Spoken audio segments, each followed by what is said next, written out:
Hello, everybody. I am Robert Evans, and this is Behind the Bastards, the show where we tell you everything you don't know about the very worst people in all of history. Today, with me, is my former boss at Cracked and current boss at Stuff Media, Jack O'Brien. It me, Jack O'Brien.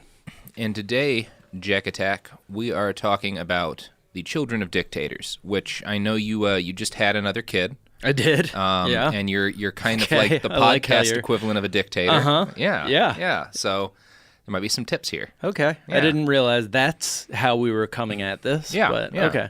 I feel like you can empathize with the fathers in this. Right, the father figures? Yeah. Okay. Yeah. Well, at least you can give me some, I don't have kids, so I may not know if something's actually a good parenting tactic. Right. Yeah. Well, my children are 2 and 2 weeks old, so I have yet to be able to fuck them up totally. Have we'll you see. given one of them control of either a soccer team or a military unit? Not yet. Okay. No, Okay. that's Well, there's third birthday. going to be a lot of that in this podcast. All right, cool. All right.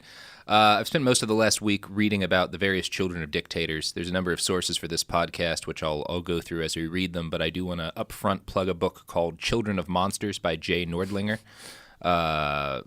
It's a great book. I'll be referencing it regularly here. There are a lot of players in this podcast, so I kind of figured my best bet would be to start with the dictator, who I think was probably the best parent out of all of them, Fidel Castro. I am not saying Fidel was a good parent. He was terrible by every normal measure of being a dad, but none of his kids grew up to be mass-raping, mass-torturing monsters, and that counts as a win on this list. Oh, boy. So Castro's oldest son was Fidelito. Castro divorced Fidelito's mom, Mirta, early and fled to Mexico to wage his revolution from afar. Fidelito's mom's family was well connected in Cuban politics, so obviously Castro hated them, and he hated that his kid lived with them because they were, bougie as fuck. When Fidelito was 6, Castro asked nicely if he could have his kid for a 2-week visit. Mirta said yes and sent him over, and Castro kidnapped him. Big mistake. But not only did he kidnap him, he didn't even kidnap him to raise him himself. He kidnapped him and put him with a foster family that he thought would do a better job than the kid's actual mom. That is some dictator shit. Just like, dictator. You should be over here. Yeah. These are better parents for you than Right. your mom, and certainly Right. better than me. That's great. So Mirta had to get the Mexican government to help her re-kidnap her son 3 months later. But in 1959, when Fidelito was 9, Castro took power. His mother sent him over from New York to visit his dad again because she thought he should know his dad, even though he'd already kidnapped him once, which is maybe a questionable call from a mom, but... I mean, so far, this is exactly the story of my 2-year-old, so keep going. So, yeah, Fidelito went over to Cuba to see his dad, who is, the new dictator of Cuba. They posed together on top of tanks, and basically Castro treated him as a prop. Right. Fun dictator stuff. Yeah, fun dictator stuff. And a few months after those tank photos were taken, there was a horrible car accident Fidelito got into. He was badly injured. He went into surgery to have his spleen removed. On the same night, Fidel Castro was set to address a bunch of reporters on TV. The Children of Monsters book quotes a biography of Castro called Gorilla Prince, which is both a solid name for a rap album, and which I'll also quote because, it's great. So this is the night Castro's talking to a bunch of press people while his son is getting surgery. And he's clearly set all this up. So all these journalists...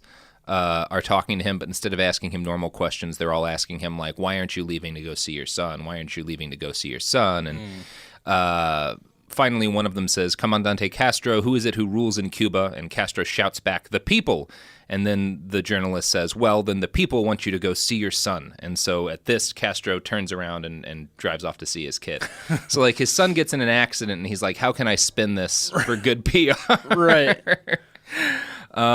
So Fidelito became a celebrity in Cuba, and he seems to have hated it. Castro eventually pulled him out of the limelight and sent him to study nuclear physics in the Soviet Union, like you do. Mm-hmm. He became the head of Cuba's Atomic Energy Commission in 1980. He was not good at the job. Don't say. No, he wound up getting removed from the position 12 years later in 92. We don't know why exactly, but it probably had something to do with the joint Cuban-Russian nuclear reactor. There's a great article about this reactor on Gizmodo, and the title of the article kind of tells you the story: "The Abandoned Communist Reactor That Would Have Killed Us All." So this reactor that Castro's son was presiding over, they basically found that upon its operation, it would have been at least 15 times likelier than a U.S. plant to have had a catastrophic meltdown. Based on the weather patterns, they knew it would only take 24 hours for radioactive materials to reach Florida if it did melt down. And since Cuba's not very big, Fidelito's plan was to dump all of their nuclear waste into the ocean. Wow. So he was not a great atomic energy commissioner. His dad fired him. He was sent to the Cuban Academy of Sciences, and that's not really much else to say about Fidelito. He's kind of boring, which is basically the best case scenario for a kid on this list. Fidel, we don't know how many kids Fidel had. We aren't even sure if he was married for most of his time in power or how many wives he had. But we do know that he had another boy, Antonio, who became an orthopedic surgeon. Antonio worked as a physician to the Cuban basketball team and seems to be better at his job than his older brother was at building nuclear power plants. I'm bringing him up because in 2008, something hilarious happened to him. Luis Dominguez, a pro-democracy activist, baseball fan, and Cuban-American, pretended to be a 27-year-old Colombian sports journalist named Claudia to seduce Antonio. So the internet's not allowed in Cuba, but Right. if you're a Castro family member, you get a smartphone, you get internet access, you get all of that stuff. You're not supposed to, but they have it anyway. So Luis pretends to be this woman, Claudia, and strikes up a romantic relationship with Castro's son via text messages and Google Chat and Oh, so he's catfishing. yeah, he catfishes Castro's son. And Catfishing the king fish, Yeah. the big fish.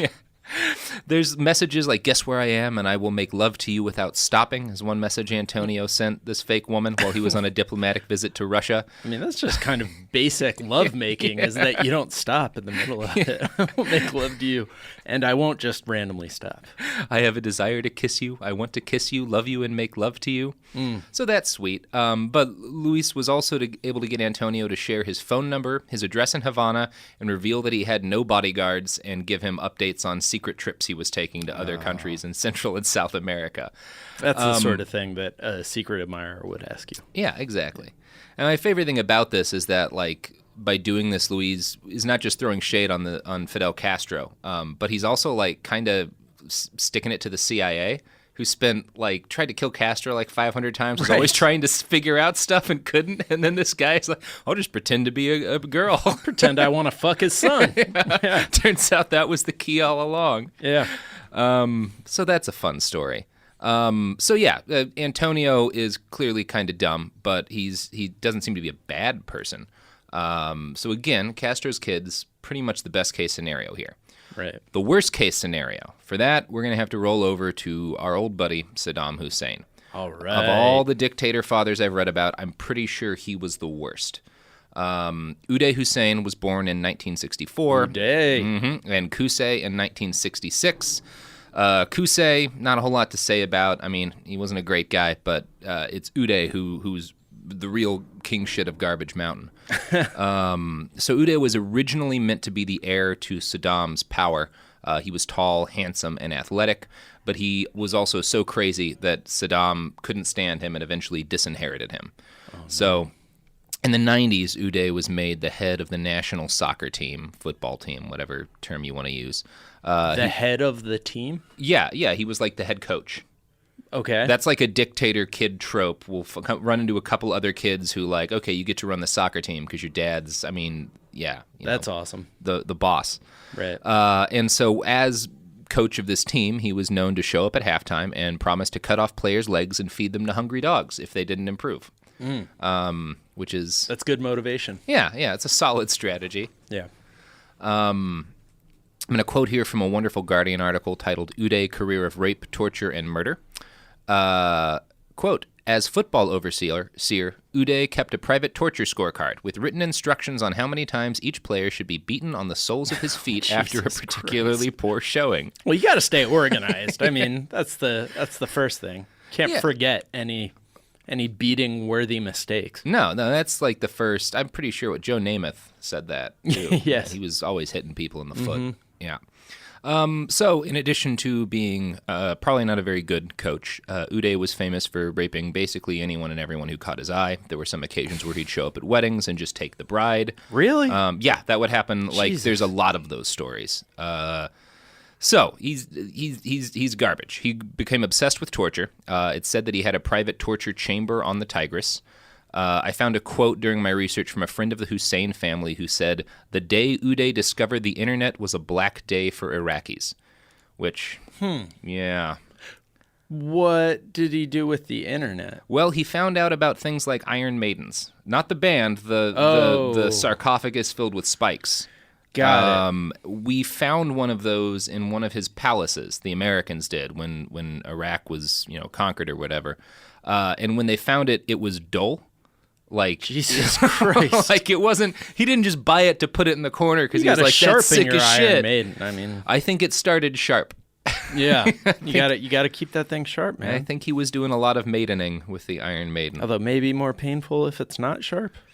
Yeah, I mean, I assume Uday knew what he was doing when it came to using an Iron Maiden on people. Right. He was probably the world's leading expert on that. Yeah. Actually. So, Yeah, I've only used one like once or twice, so I shouldn't You're shut just a my big hobbyist. mouth. Yeah. There is one mark in Uday's favor, which is that he was the leader of the Saddam Fedayeen, which was a violent paramilitary force dedicated to his dad.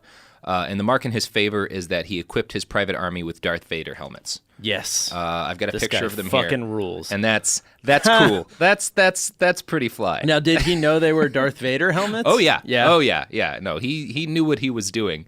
It was a conscious decision to echo Darth Vader and the helmets of his private army, which is, if you're going to have a private army, not a bad call. So he was just like, I'm a bad guy, like from age one. Was just like, I'm going to be evil. He didn't Here we half-ass go. it. No, he's not like one of those awful people who tries to pretend to be good. He's like fully committed. You know what would be cool? An army of Darth Vaders. If they were mine. Yeah. So Saddam does not seem to have reined in his oldest son for decades, or disciplined him much at all. But over time, Uday's behavior grew too abhorrent for even history's worst dad. Gotta let that horse run, you know? Well, so Uday was a drunk, had a little bit of a drinking problem, and in 1988, he got drunk at a party and bludgeoned his father's bodyguard to death in front of a bunch of random partiers, which is kind of a party foul. That's where I feel. draw the line, personally. Yeah, beating your dad's bodyguard to death? Yeah. That's an important line. Yeah. This was not unheard of behavior for Uday. He was famous for getting shit-faced and doing things like firing his machine gun above the heads of musicians and dancers at parties. Sometimes he did not shoot above their heads. Jesus Christ. He would just get drunk and shoot people at parties. That was his thing. He was like Joe Pesci's character in Goodfellas if he was never kidding. If every single time he was just going to murder the person. Yeah. He's there's no kidding with Uday Hussein. Yeah. Bad sense of humor. Notoriously bad sense of humor. Well, and all of this came to a head during a drunken brawl with his uncle Watban. See, Watban and Luai, who was Saddam's brother-in-law, got into an argument over, quote, the most sought-after prostitute at a party.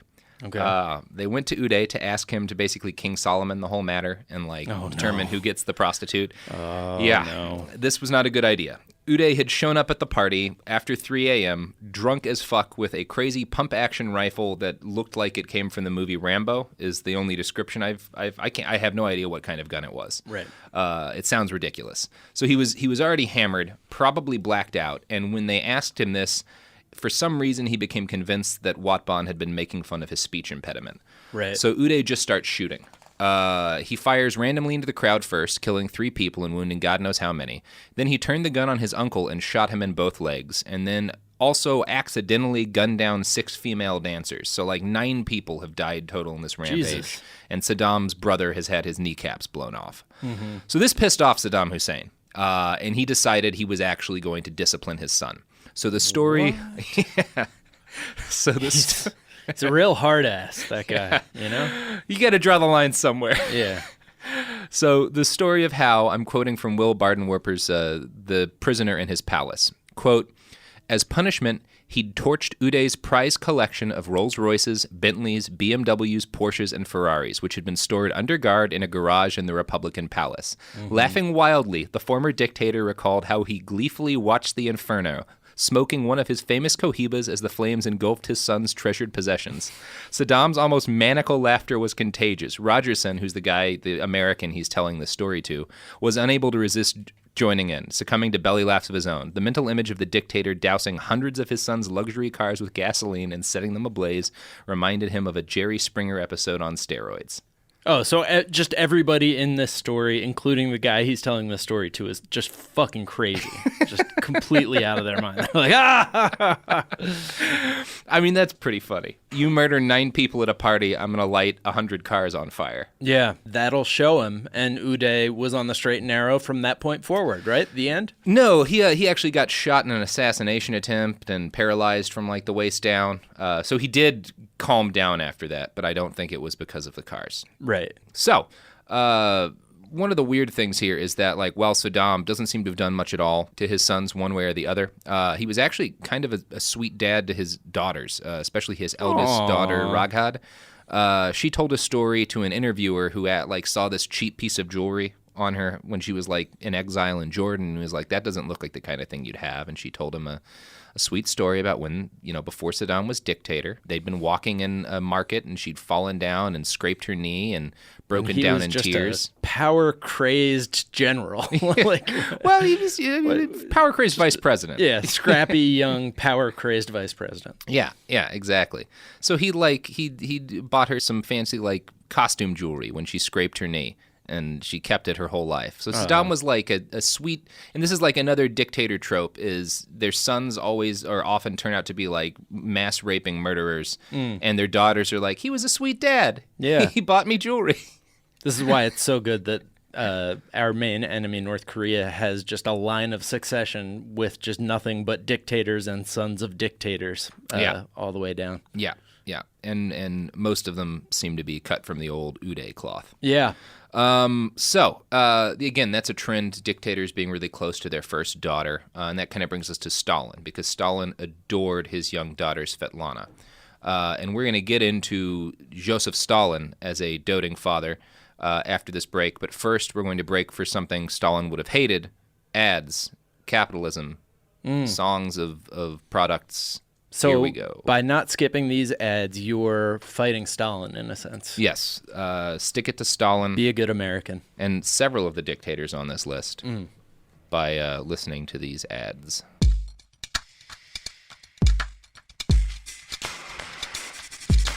And we are back.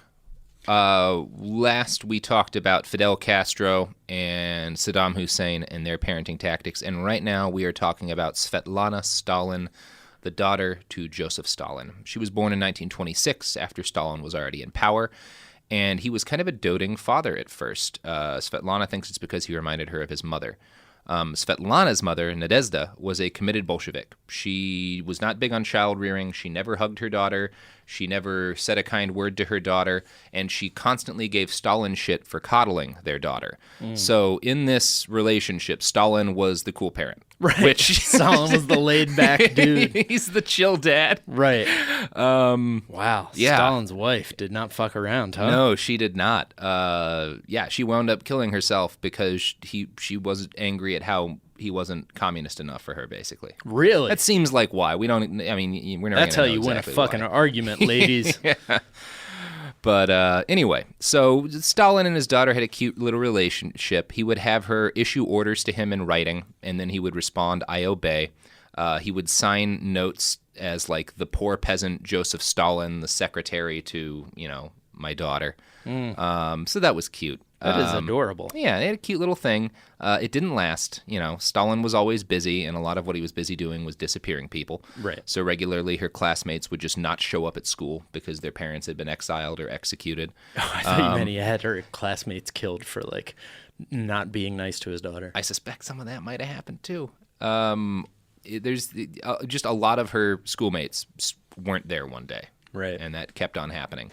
From time to time, other classmates would give her notes to pass on to her father, begging him to free their parents. Stalin hated this and told his daughter to not act as a post office box. Right. So that's a fun thing to put on your daughter's shoulder. Right.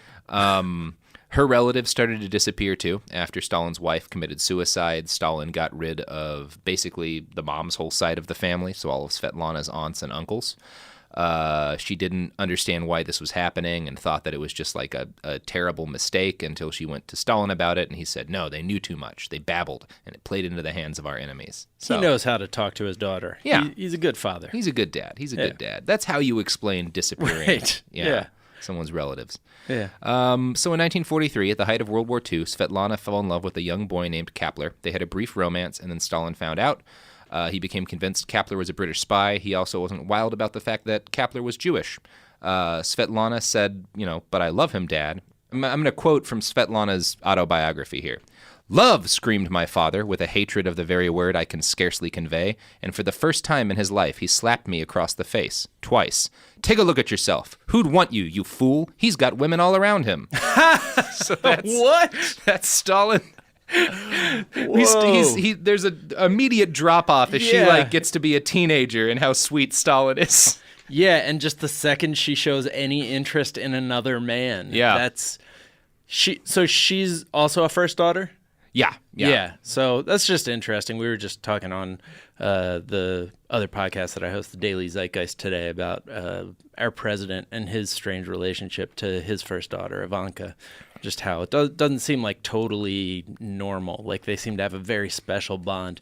But yeah. That's a nice way to put it. Yeah.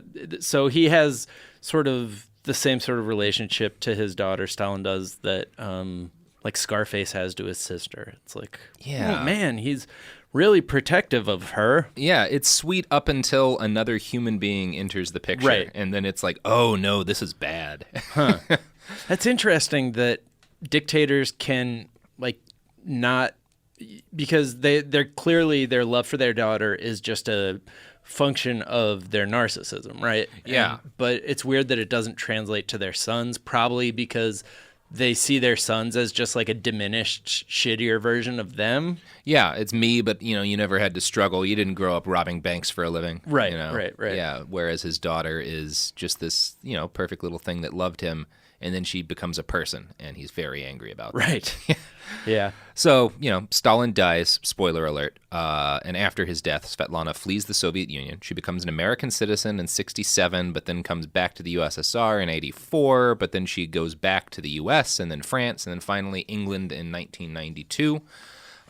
Just on her My Dad Was Stalin tour. Well, yeah, she wrote 2 very popular books. I think one of them was a bestseller, and they were apparently good books, well-reviewed. So you might call her the best-case scenario for, the kid of a monster. From our perspective, yeah. Yeah, she wound up being a relatively successful person and, spoke out against her dad the rest of her life. Whatever happened to the guy, Kaplar, that she fell in love with? He went off to a gulag. Oh, got it. Yep. Yep. Specifically as ordered by Stalin, Yeah. or just because he was one of millions and millions of people who got swept up? I mean, he was one of millions and millions of people who got swept up, but Stalin was I don't think it was unrelated to the fact that he was making eyes at Stalin's daughter. Mm-hmm. And gulags were nice places, right? Yeah, pretty chill. Yeah, let's not examine that any further. Right. They seem nice. It's a nice name. It sounds like a good soup. Yeah. Gulag. Mm-hmm. Oh, yeah, I love the gulag. It's eggplant, right? Yeah. Yeah. My favorite fact about gulags is the Russian word for Russian still has a word for this. It basically means man cow, and it's a word that was created in the gulags for when you fatten somebody up who you're in the gulags with in order to and then you plan an escape with them so that you can eat them as you're crossing the tundra. Oh, that's nice. Russian has a single word for that. Is that why you would cater all those really fat, heavy lunches? Don't worry about it. Yeah. Okay. All right. Back to Castro's. Oh, yeah. So this kind of brings to mind Castro's daughter, Alina, who had a very similar story to Svetlana. So she never really lived with her dad. Her mom was kind of one of Castro's side flings, but she grew up knowing she was Castro's daughter. Everyone else knew she was Castro's daughter. And like Svetlana, people would beg her to have her dad free their families from, horrible, Right. slave camps and stuff. Yeah. Castro wasn't as much of a dick about it as Stalin. I don't think he did anything when she asked him, but he wasn't like... Makes it kind of hard to be like, guys, I'm not just defined by my father when they're like, but he's killing my family, but please. my father. Right. Yeah. So they didn't have a super close relationship, but Fidel did show up at her first wedding, and as he left, he told her, "Don't let me know when you get your divorce." And her response was, "Don't worry, I don't have your phone number." Nice. Like Svetlana, she fled her home country. She wound up in the United States. She wrote a book about her shitty dad, and she started a radio show in Miami called Simply Alina, where she would talk shit about Castro every day.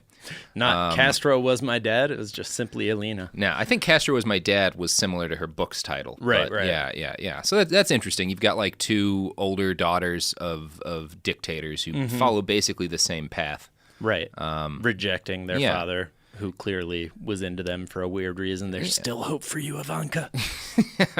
Yeah, you can you could have a Simply Ivanka. Yeah. You could just get It'll be therapy. interesting. I'm really interested to see like what, as everybody who was associated with, well, we don't need to talk about politics. Let's keep going with these crazy motherfuckers. Yeah, let's talk about Stalin's sons. Oh. Uh-oh. So first, props to Stalin. boy. He spoiled his kids a lot less than most dictators. Right. This is particularly true of his sons, Vasily and Yakov. So Stalin seems to have been kind of a true believer in some ways to the stuff he was throwing out there. He didn't want his kids to get special treatment just because their dad was Stalin. When Vasily was 17, he joined a flight school. His grades were terrible. His dad's employees helped him get into the school without, Stalin's knowledge because they thought it might curry favor. Yeah. They were probably disappeared for that. Yeah. Because Stalin did not like that. He described his son as spoiled and average. When you're helping somebody get into flight school and they're not good enough to get into flight school, are you really doing them a favor, or are you just sending them off to a fiery death? Yeah, or maybe other people. So Vasily tried to use his famous name to get privileges at flight school. Stalin found out and ordered that his kid not get any special treatment. I think he still did get some special treatment, but I think Stalin was pissed about it. Vasily was a rampaging drunk. In spite of that, he did manage to graduate flight school. He had a habit of drunkenly commandeering planes and then flying them while continuing to drink. You would expect that story to end worse than it did, but apparently he never, accidentally 9/11 anything. Yeah, I like that 9/11's past tense is 9/11, first of all. But also, yeah, so he was like Denzel Washington's character in Flight. Yeah. He needed a couple pops to get him to Doing a be just line the of world's blow. greatest pilot. And then he's flying planes upside down.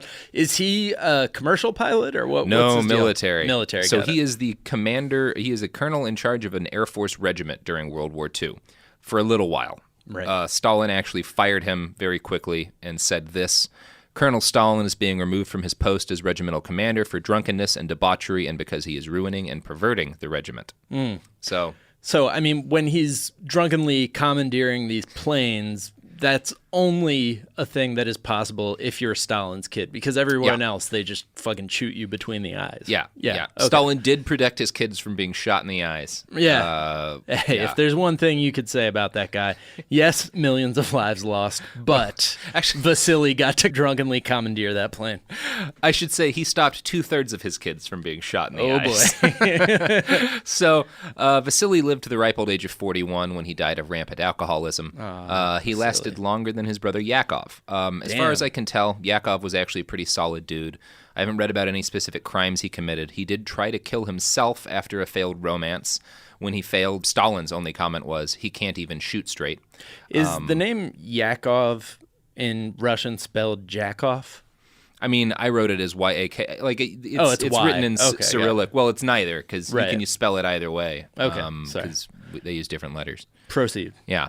Yakov wound up on the Eastern Front during the Nazi invasion. He was captured by the Nazis. They offered to ransom him back to Stalin in exchange for the captured German Field Marshal Paulus, but Stalin said it's not worth it to trade a general for a lieutenant. Stalin also had Yakov's family locked up after he was captured because he'd issued a decree saying that the families of captured soldiers had to be punished. And he did not exempt his son's own family from that. So his son's own family was imprisoned. But that's like his wife or like some wife and kids. Some side piece? No, it's his wife, I think. Okay. Yeah, he's got a wife and kids. So Yakov's family was also his family. Yeah. Saddam's grandkids and daughter-in-law he throws in prison because their dad gets captured by the Nazis. Oh, okay, got it. Yakov's wife and kids. Yeah, and Yakov gets killed at the Sachsenhausen concentration camp when he refuses an order from a guard to go, do something. He just wasn't willing to take it anymore. The fact that he died this way is actually the only thing he ever did that Stalin approved of. So that's Stalin the dad in a nutshell. Wow. So was he shot by a German officer? Yeah, he's shot by a German, an SS guard. Right. Basically, the guy's like, it's time to go inside, and Yakov's like, no, fuck it, I'm just ready to die. I want to keep playing. Yeah. Okay. And so that's how you get Stalin's approval, if you are his son. Get shot by a Nazi. Way to go, Yakov Stalin. Yeah. And I feel like now's the right time to move on to another communist dictator, Nicolae Ceausescu. He was the dictator of Romania from 1965 to 1989. As an authoritarian ruler, he ordered troops to fire on protesters, operated a vast and repressive secret police, and generally ran his country into the ground. He's the whole standard bingo for a European dictator in the 60s, 70s, 80s. And he's kind of middle of the pack as far as dictator dads go. So his wife was named Alina, and they had 2 sons and 1 daughter. His first son, Valentin, was initially meant to be the heir apparent, but Valentin didn't want to follow in his dad's footsteps. He declined the privilege of being the heir and instead became a nuclear physicist, which he still does today. Such a disappointment. So, what a bummer. Yeah. The kid just becomes a nuclear physicist, not a power-hungry dictator. Valentin only abused his position a little bit. He acquired a giant art collection, and he had a side job helping to run the nation's best soccer team. But he was apparently pretty nice. Nobody had any complaints with him on the soccer team. Vasily Stalin also had a soccer team, or a hockey team, or whatever. All these dictator kids get a sports team if they want them. Apparently it's a lot of fun, because it's what our richest people do, right? Yeah. The second they become billionaires, they buy a sports team. So. Yeah. Zoya Ceausescu was the middle daughter. Apparently Nicolae and Alina did something right because she also got a PhD. Hers was in mathematics. Yeah. Check out the big brain on the Ceausescus. Well, this is actually a problem because Nicolae's wife, Alina, the dictatoress, you could say, was kind of a giant piece of shit too. And her hobby was pretending to be a chemist. No. She loved to get honors from foreign universities for her pioneering work in chemistry. She had done no work in chemistry, but that was just her thing. It got her off to pretend she was a chemist. And she hated that her daughter was an actual scientist with actual accomplishments. Of course she would. Yeah. So when her daughter gets a PhD in mathematics, Alina kicks Zoya out of the presidential palace and makes her live in an apartment. As revenge, Zoya starts a new mathematics department at the institute she worked at and winds up in charge of it. She also starts smoking because her mom hates cigarettes. So this is like a mix of normal teenage rebellion and the kind of thing you can only do as a dictator's kid. Like, I'm going to smoke cigarettes and start a new mathematics institute. Screw you, very Mom. Smart, yeah. Very smart dictator's kid. Yeah, she's brilliant. She starts drinking heavily and having lots of sex with random people, like you do. Alina didn't care about the sex so much, but she did order the secret police to watch her daughter and report on the boys she dated, which I assume did not always end well for the boys. Yeah, seriously. Zoya became a bit of a dissident. She made some friends with normal Romanians who were suffering under her parents' rule, and so she stopped using her family name and spoke out about terrible living conditions. But that really seems to have been more of a way to get back at her mom than out of a real commitment to justice. When her parents were forced from power, Alina was arrested too. The troops that searched her house found it filled with jewels and art and cash. As they took her away, she asked the police if they had any room in the truck for her poodles. Since many Romanians were starving at this point, this did not play well. But, Zoya and Valentin were both functional people who, got legitimate jobs and, high-level degrees. They're success stories. The same cannot be said of Nicolae and Alina's youngest child, Nicu. Since Valentin had chosen a life of the mind, Nicu was seen as the Ceausescu's best bet for establishing a communist dynasty. I'm going to quote Children of Monsters again here. From his mid-teens, Niku was an out-of-control drunk and a rapist. He raped at will, and his will was ferocious and unopposable. He had complete license. He was the kind who could run red lights and kill people in the process with total impunity. So that's Niku in a nutshell. Niku. Yeah. When the United Nations named 1985 International Youth Year, Niku was picked to be the spokesperson of that whole thing. The United Nations picked him? Yeah, he's the spokesperson of the International Youth Year. Yeah. I mean, he got a medal. What's more youthful than running red lights and indiscriminate rape? Yeah, he's a fun guy. Mm-hmm. Back in Romania, now with a medal, Niku drank, raped, and regularly got into car accidents. His best friend was Uday Hussein. The pair would regularly meet up in Monaco and Switzerland. They both have that ooh, like weird ooh sound in their name. They just seem like a perfect match. I bet they had fun in Monaco and Switzerland. Oh, they seem like a good crew to party with. Yeah. It must be weird to get drunk with Uday when he can't machine gun people. Right. Just I wonder. Yeah. Yeah. What does he do then? Yeah, he just goes around and pushes people into traffic or something. Just shoves people off of balconies. Right. At one point, Niku got married. His mom had to force this on him because he was happier raping people indiscriminately. Right. But at his mom's urging, he eventually married a girl named Pollyanna. After the wedding, he told her, "Now go live with my mother. She should fuck you because she chose you." Wow. So that's some solid. That was actually in my wedding vows as well. That's a beautiful sentiment. Statement. Yeah. The couple divorced not long after that. Aww. Yeah, it's a heartbreak whenever that happens. So, during the revolution that kicked their parents out of power, Niku ordered troops to massacre civilians in one Transylvanian town. His brother and sister didn't do much at all. They received 8-month sentences. Niku was given 20 years in prison. He was released after only 3 because his heavy drinking had killed his liver. He died at age 45, which means he lived, a good 4 years longer than Vasily Stalin. I could probably fill 2 or 3 full podcasts with anecdotes of other dictator kids. I assume we'll do a follow-up at some point. There's the story of Gaddafi's son Mutasan, who hired Beyonce and Usher to play at private parties he would throw and spent $2 million a month of the government's money on his own. It's fun. But Mutasan also sounds like some sort of over-the-counter cough medicine. Yeah. We're going to actually move on to another dictator's kid in a little bit, Nikolai Lukashenko, the small child with a golden gun. But first, we've got some advertisements to come back to. Advertisements that would really piss off Nikolai Ceausescu because he was, communist. So let's keep angering these dead dictators.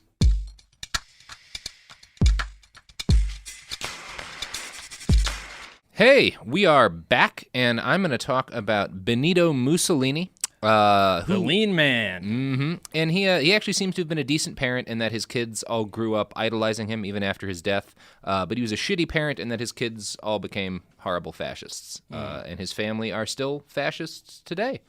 He sent his son Vittorio to Hollywood in 1937, and Vittorio formed a company with Hal Roach, creator of The Little Rascals. Their collaboration was short-lived. Adorable. Yeah. You can find a video online of Mussolini's son meeting all of the Little Rascals. For real? Yeah. Does he have like a stiff sort of fascist demeanor about him? You know what? I think he would have been a great. Kill any of them? No, but he would have been a great member of the cast. He's got Rascals charisma. Yeah. Yeah, I don't see why they didn't bring him back for the reboot in the 90s of The Little Rascals. That would have been what that was missing. But yeah, if you want to look that up online, you can see Mussolini's son and the Little Rascals being adorable together. Mussolini's daughter Etta loved Hitler and the Nazis. In 1933, she joined Hitler and Goebbels' family at Lake Wannsee, which is where the Holocaust was planned. Not during that meeting, but in that same location a couple of years later. Hitler planned the Holocaust. Holocaust jokes aren't that funny, but no. The idea of Hitler planning it with a 10-year-old is really weird. I think she was late teens, like 19 or 20 at this point. Not funny at all. Yeah, no. She called Hitler her uncle, though, and was, quote, always struck by his extraordinary kindness and affection toward me, as well as his patience. Unky Hitler. In 1940, she said she was ashamed and disgusted that Italy hadn't yet entered World War II on the side of the Nazis. She said that she didn't force her dad to enter World War II, but she also said, quote, "Given my Germanophile sympathies, I was, without being aware of it, the link between the Fuhrer and my father. I found it normal that two dictators should be allies, and this is all the more so, since as soon as he took power in 1933, I had begun to consider Hitler a veritable hero." Now, in the 30s, I'm just trying to like get a sense of when Mussolini and Hitler were like first on the scene. Is there a modern day corollary for like how the world viewed them? Would Putin be like the closest thing we have, or Putin might be the closest thing we have towards how Mussolini was viewed at the time. Okay. A lot of people thought he was a monster, but he was very popular. Like one of the things that's hard when you're thinking about the 30s is that fascism was a legitimate political ideology at that point. Like, right? People thought it was dope. Yeah, people thought like, oh no, this might be a reasonable way to run a country. So Mussolini was like, he was the senior partner between him and Hitler for a while. Right. Like in the 30s, he was like the big man, and Hitler was trying to impress him. And then obviously Mussolini went to shit, and his whole country went to shit. Right. Whereas Hitler thrived. Yeah. Right? No, as far as I know, now I haven't read past 36, but I think it went pretty like good. That guy's got something on the ball. I feel like we got a lot. No, probably shouldn't make those jokes about Hitler. But Etta had a husband named Ciano who wound up turning against Mussolini and being part of a plot to sort of overthrow him and pull Italy out of the war. Mussolini had him executed. He was forced to sit in a chair with other co-conspirators, tied to the chair, and then shot in the head. Mussolini's grandchild, Fabrizio Ciano, wrote a book in the 1990s titled "When Grandpa Had Dad Shot." Wow. It's taking all I have to not say any of these names in like insulting Italian caricatures. Just Fabrizio! There we go. There we go. You feel better? Yeah. Get a little bit of that pressure out? Yeah. Mussolini's family is still very active in the Italian far right, which you'd think after their dad and his mistress being like murdered in public and the country getting bombed, like they would have been like, oh, maybe that was a mistake. But his granddaughter Alessandra is a member of the Italian Senate since I think 2011, and also a member of the European Parliament. In 2006, when Libya asked for reparations for Italy's colonization and brutal war against it, Alessandra said, quote, "If it hadn't been for my grandfather, they would still be riding camels and wearing turbans on their heads. They should be paying us compensation." So, being complete shit does not always skip a generation. The Mussolini family just kind of seems to be garbage. Or maybe it did skip a generation and he had that generation shot in the head. Oh, and then this is the shitty generation again. Yeah. So maybe the next generation will shoot the prior generation. I mean, the jury's pretty much in on fascism, isn't it? You would think so, but then everything that's happened in the last 2 years. Yeah. Yeah. All right. So let's talk about Gaddafi. Muammar freaking Gaddafi. So you're a Q man. Yeah, I'm a Q man. He has a weird record as a parent.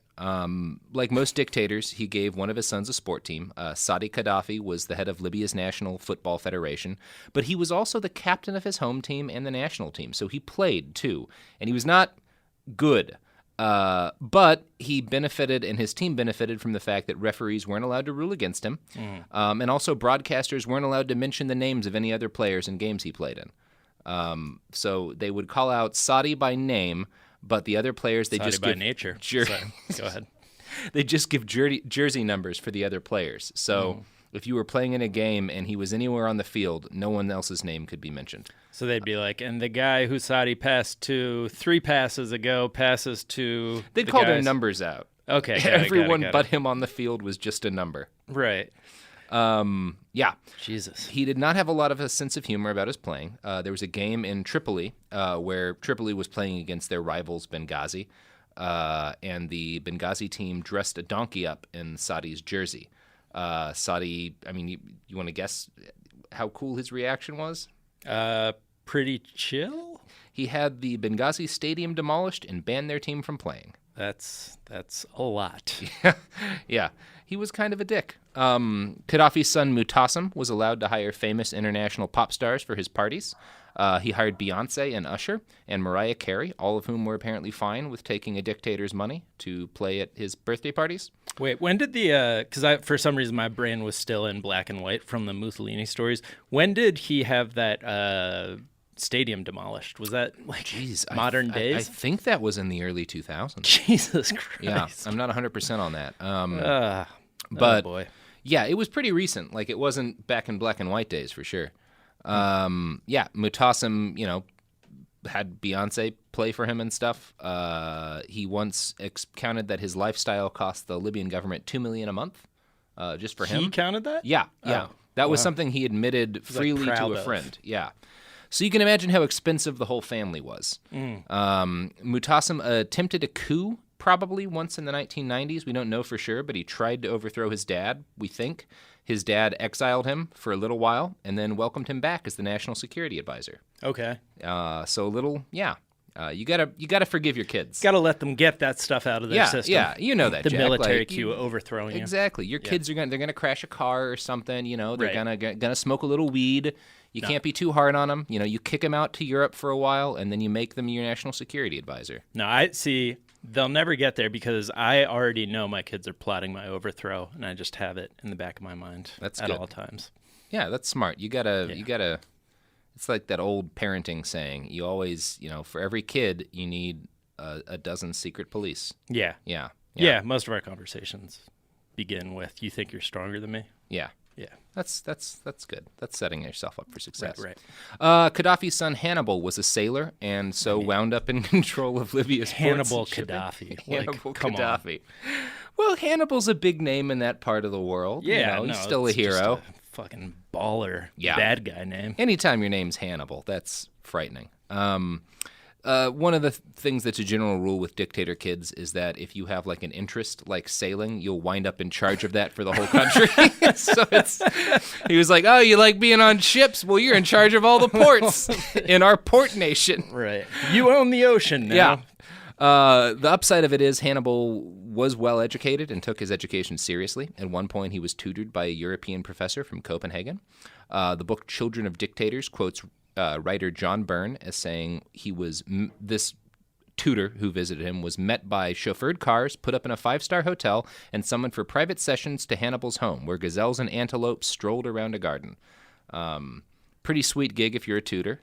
I can see, I think that's more forgivable than, Beyonce, because she doesn't need the money, but a college professor, you're going to take what you can get. Yeah.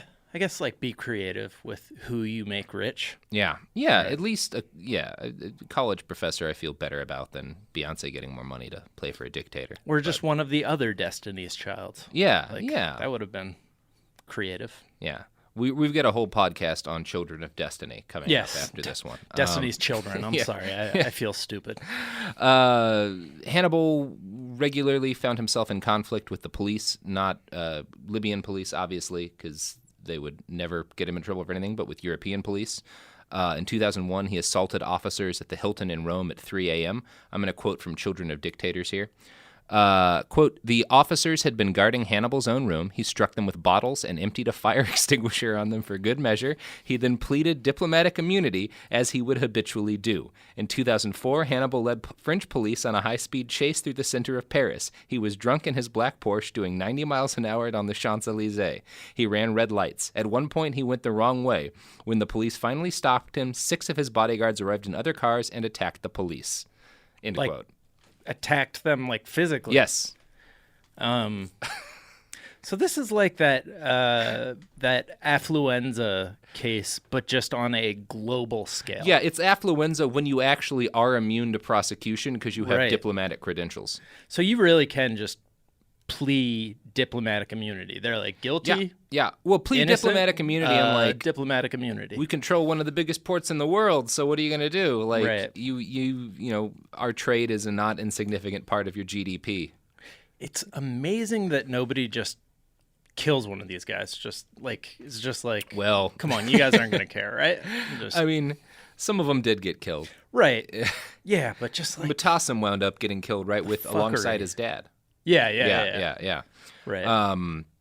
So Hannibal, was a nightmare person. He beat his wife and his servants, but also his wife poured boiling water on her servants, so nobody's the good. Nobody's good in this story. Yeah. And maybe the servants are okay. I Yeah, guess. the servants are probably decent people who are just trying not to Right. get boiled. Right. After Gaddafi was deposed, information came out that Hannibal had ordered the building of a private cruise liner called the Phoenicia. It would have been big enough for 3,500 passengers. Hannibal had specified that he wanted it to include a 120-ton shark tank that could hold 2 sand tiger sharks, 2 white sharks, and 2 black tip reef sharks. White sharks or great white sharks? Just white. Just white. Just Okay. white. Just white. Not the great ones. He wasn't gonna splurge. This is the country's money, right? You know, you don't want to go crazy. Right. Gaddafi did have one good kid. His name was Saif al-Islam, which literally means sword of Islam. Saif refused to post in government and would regularly give interviews to the national press where he was critical of the Libyan government and his father. He was kind of very popular in the world media because he was calling out the Libyan regime. He would call for democratic elections. But when the civil war happened, he returned home to fight on behalf of his father. It's a real Godfather 2 situation. Yeah. Or, I guess Godfather 1. Yeah, Godfather 1. Like, he was a good enough guy that he recognized shit was fucked up and he was willing to call it out. But, like, when the chips were down, he defended his monster dad. Right. And in fact, he was like the last Gaddafi standing in Libya, as Children of Dictators puts it, after everyone else was, murdered or had fled the country to avoid getting murdered. Murdered in the street publicly. Yeah, yeah. And he was left over. Did he ever get murdered? As far as I know, I think he's still alive. wow. I think he might be in custody right now. 2 days after his dad was killed, he said that he was willing to fight to the end, but I think he's in custody right now. It makes you wonder, knowing what we know about all these other children of dictators, it makes you wonder if this guy was the best human like ever because he managed to just be an all right person. Yeah, it's rare, right? Like, you've got some of the Castros who were not terrible people. Right, yeah, that's true. As far as we know. But, like, Castro didn't give them, I don't know, he gave them. Like, it's... I feel like he was kind of absentee or like a disinterested dad, maybe. Like, yeah. So and they were just fucked up by, or like poorly parented into not being terrible, I guess. Yeah, like the best thing you can hope for is enough neglect and also that your dad doesn't give you too much responsibility. Yeah. And if that happens, then you won't like wind up in the worst case scenario you could wind up in. Yeah. Sorry. Yeah. No, he was seriously, Saif was captured trying to flee Libya. He was in jail for 5 or 6 years. He was released in June of 2017, and a militia that had arrested him chose not to transfer him to the International Criminal Court. And it looks like he's going to, he says he's running for president. The UN-backed Libyan government says... Oh, he's running for president. He says he's going to, but the UN-backed government in Libya right now says that's not going to happen. The ICC has a warrant out for his arrest, so I guess we'll see what happens. If he needs somebody to run his campaign, I mean, I think we just gave them the strategy. Just be like, did you see how shitty my siblings were? Like, come on. I feel like Bannon could make it. I mean, that makes you wonder, though, if, like, the whole speaking out against his father thing was an act from the beginning. Like, if he was like, he is the great, like... The long con. Yeah, con. What do they call, like, the... Shit. The second coming of Satan is... Satan 2, Electric Boogaloo? Satan 2, Electric Boogaloo, Yeah. yes. Fuck. I forgot. Yeah, I feel like The Great Deceiver or whatever. I feel like that's what's happening here. Yeah, is for he sure. was like, if I make myself seem like a good guy to the international press, then they won't have a big issue when I wind up taking over for my dad. And his dad was like, well, he's the only kid I have who's not a complete fuck-up. Right. So he'll definitely take over, and it's fine that he's going to critique me a little bit. Right. Antichrist, that's what I'm Yeah. So I'm about to talk about my boy, Nikolai Lukashenko. So Nikolai is the son of Alexander Lukashenko, who is known as the last dictator in Europe. He's the president of Belarus. I should probably add that people called him the last dictator in Europe before Putin was as clearly a dictator as he is now. But yeah, we'll stray away from politics here. It's coming back, baby. Yeah. So Nikolai Lukashenko started being groomed to rule Belarus when he was 6 years old. which is, I guess, the age when you start that training. I assume some of this involved a thorough education and military training and all that stuff, but a lot of the time his dad just seems to use him as a prop to embarrass world leaders. By the age of 7, he'd posed Nikolai with the Pope, Hugo Chavez, and the president of Russia. Dmitry Medvedev, the president of Russia, gave him an actual golden handgun. He apparently still wears it because when he met Chavez again in 2012, he reached his hands up to high-five him, and his suit coat slid back to reveal a giant, stupid golden handgun. And I gotta drop you some pictures here. So these are all going to be up on the website, all the pictures at behindthebastards.com. Here's Nikolai Lukashenko receiving his giant golden handgun, and there it is in his little suit, just always clearly packing heat. He's still a child. He's 13 now. Wow. And he still has a golden handgun that he carries everywhere. There's the picture of him with Chavez. And this is a working handgun. Yeah, it's a functional gold-plated handgun. Jesus Christ. He's like, my man. Yeah. What else do you give a kid? What do right. you give the kid who has everything? A golden gun.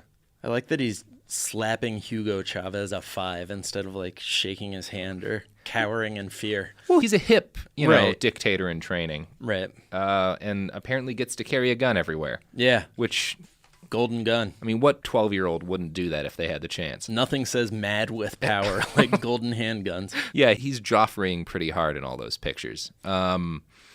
Yeah, you don't find a whole lot about Nikolai's personality because, Belarus is a pretty closed country. But I'm sure he's going to turn out just great. He's been chosen to represent Belarus at the United Nations General Assembly. He's taken pictures with the Obamas and basically every other world leader who winds up near him. As of right now, he's age 13. And yeah, we don't know much about him, but I'm optimistic that he will not be a drunken mass rapist. Yeah.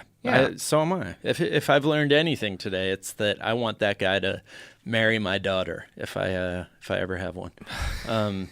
So he seems like he's going to be well balanced. Yeah, he seems like that. Seems like that's going to go well. So why does his dad bring him everywhere? Because he thinks it's like funny to make heads of state pose with him, or it's kind of impossible to tell. I feel like some of it's that because Belarus has been condemned by a bunch of different countries, including us, through nightmarish human rights violations, right. jailing political opponents. So I think it kind of tickles him to make someone like Barack Obama pose with him and his little kid, who's the dictator in waiting. But I think some of it's training. Like he wants to establish like a Kim-style dynasty. Got it. In Belarus, and so he's sort of positioning his kid. And so there's like two messages in making a 6-year-old your heir apparent. One of them is, obviously getting people ready for this guy to be in charge, but the other is like, well, he's 6, so I'm going to be around for a long time. Right. Like you're not going to be free of Alexander Lukashenko anytime soon. Right. And my kid's packing a golden gun if anybody has a problem with it. Yeah, of course. So yeah, I want to end this podcast by talking about Hitler's son. Now, I didn't know Hitler had a son. He almost certainly did not. Oh, okay. But there is one man who spent most of his life believing he was Hitler's son, even though he never met the man. So his story is worth telling.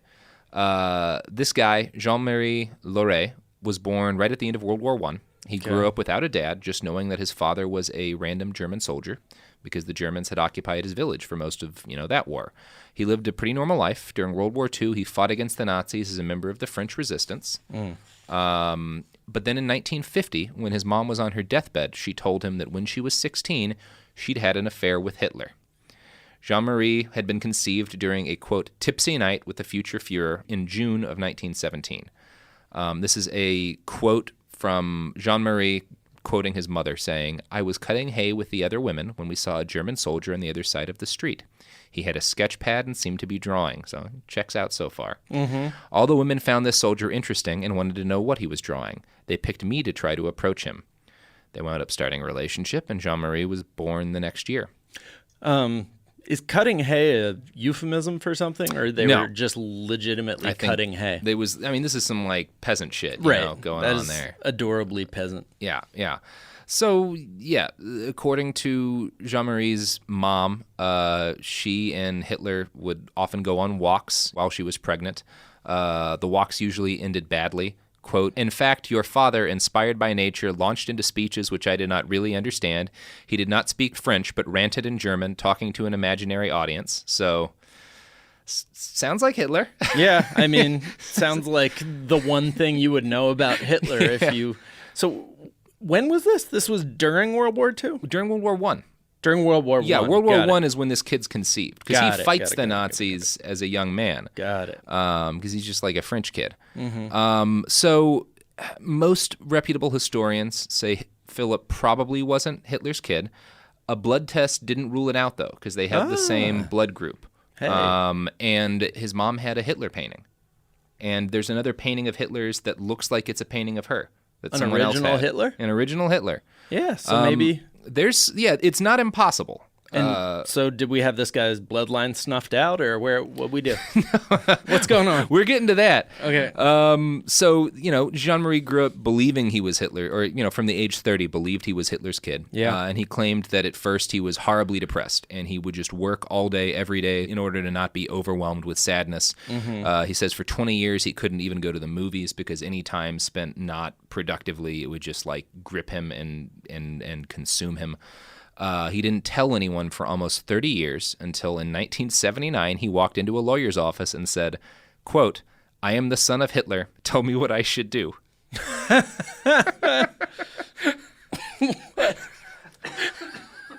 Which, great day to be that lawyer. Why did he think that was a legal matter? Well...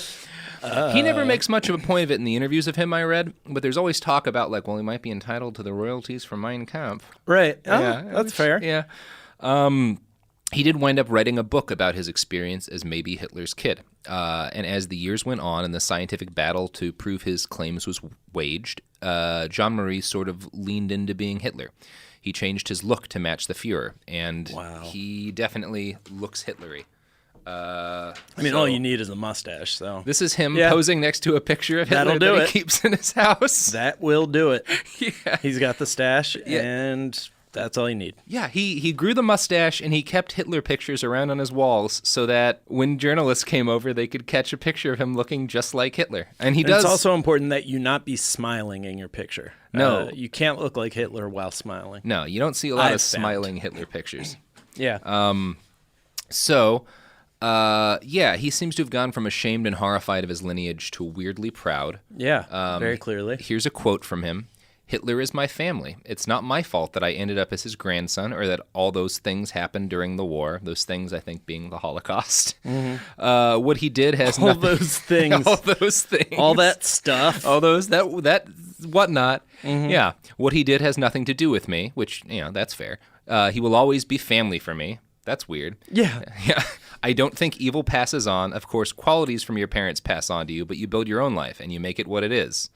Up until the end of his days, Jean-Marie Laurey continued to insist that he was proud of being Hitler's son.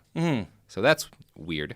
He is wearing a smart little sweater tie number there. He kind of gives you an idea of what Hitler retired might have. Right, yeah, that's exactly right. Yeah. So this is not the end of the story, because Jean-Marie had a son, Philippe, who worked as a plumber for the French Air Force. Really?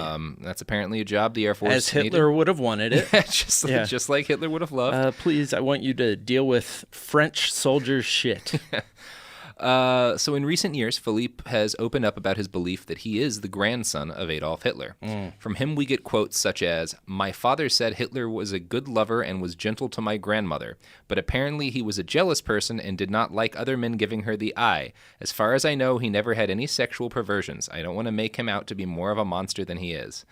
Which is weird of all of the things, rather than just being like, yeah, I think I'm Hitler's grandson, but it doesn't mean I'm a bad guy. You're like, I think I'm Hitler's grandson, and my grandpa was good at sex.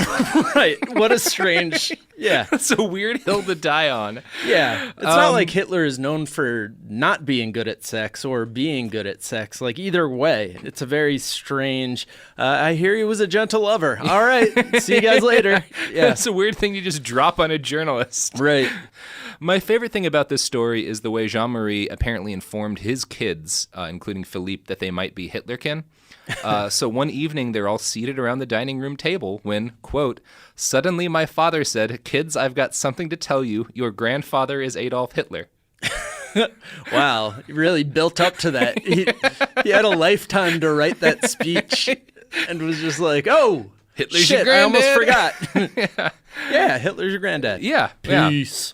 Philippe also expressed a weird sort of pride in his possible ancestry, and he too keeps pictures of Hitler on his wall, seemingly so photographers can take photographs that show off the clear resemblance. It's the same picture as his dad took. Yeah. I mean, his mustache is a little less Hitlery. His mustache is just a mustache. Yeah. He does have 2 framed photographs on his wall, both of Hitler. One of them is a drawing, but this is very strange. Like they look like, they are in frames where you would have family pictures. Yeah, just Hitler right on his back wall, and Right. like his dad, seems to be making some effort to look Hitlery. Yeah, and with that casual, laid-back Hitler vibe, he has his one hand on his wrist, just kind of doing a, hey, just chilling at Hitler the Third's dining room. Yeah, I can see the resemblance. Yeah. I mean, it's not impossible that they're actually Hitler's kids. It's just weirder to me the impact that just thinking you've got this guy as your relative has on you. Yeah. And it's also interesting to me that, so many of those other kids, the ones who weren't garbage, as soon as they were old enough to realize what their dad was doing, fled the country just and got moved out. away. But these guys, once they think, oh, my dead granddad might have been Hitler, they just go whole hog into looking like Hitler. Being like, hey, Hitler wasn't that bad. He was a good lover at the very least. He was a gentle lover. Yeah. Say what you will about all that stuff that happened during the war, Hitler could fuck. And he was my grandpa. The end. I think that's the name of his book, Hitler Could Fuck, and he was my grandpa. Man, but what a romantic that Hitler was. Yeah. Whew. Yeah. Well, so this has been a whirlwind. Yeah. I've learned a lot about what to do as a parent from these stories. Yeah. Any lessons you want to take back home with you? Just, burn their belongings while laughing maniacally is kind of one of the first things. Solid parenting That move. puts them in their place. Uday really kind of found his place after that, it sounds like. Jesus, man. What a nightmare. Yeah. Oh, boy. That's a fun tale. Yeah. Yeah, I still feel like, having gone over all of this, my initial conclusion was right, that Fidel was probably the least garbage of all these parents, but they were all pretty terrible. Right. Yeah, not a lot of good cases here. Yeah. So. Yeah. Being a strong leader, that's a lesson for all of us parents to learn. The tendencies that lead to dictatorship don't lead to good parenting. Yeah, authoritarianism isn't a good thing to bring out in a parent. Generally not. Yeah. Although, maybe the Obama kids will wind up, carrying out a brutal purge campaign against the Trump family and murder their political enemies. So we're not going to talk about how we would feel about that, but I bet the Obama girls are going to end up just fine. Yeah, I suspect they'll wind up better than we already know the Trump kids have held out. Hey. I'm really curious about Barron. Yeah, Barron could be very interesting. Ivanka, I mean, come on, she's an all-star. She's a star, you guys. How long do you think it isn't before Putin gives Barron a golden gun? It's coming, man. All right. Well, Jack, you got anything to plug? I hear you have a podcast these days. I do have a podcast these days, almost definitely on the day you're listening to this, unless it's weekend. We just released an episode. It's called the Daily Zeitgeist. We talk about whatever's happening right now on a daily basis. I host it with my co-host Miles Gray, and we have a third comedian on, and it's a lot of fun. You can find it wherever fine podcasts are given away for free. And you should try and get Hitler's grandson to come on. Yeah, that would actually be awesome. Yeah, I'm sure he'd have a fun pronunciation of the word zeitgeist. Mm-hmm. Yeah. Yes!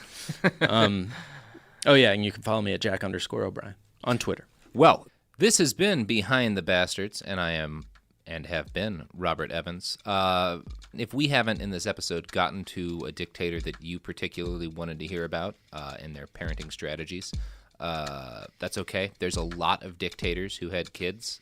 They were all terrible. We didn't even get into Papa Doc and Baby Doc.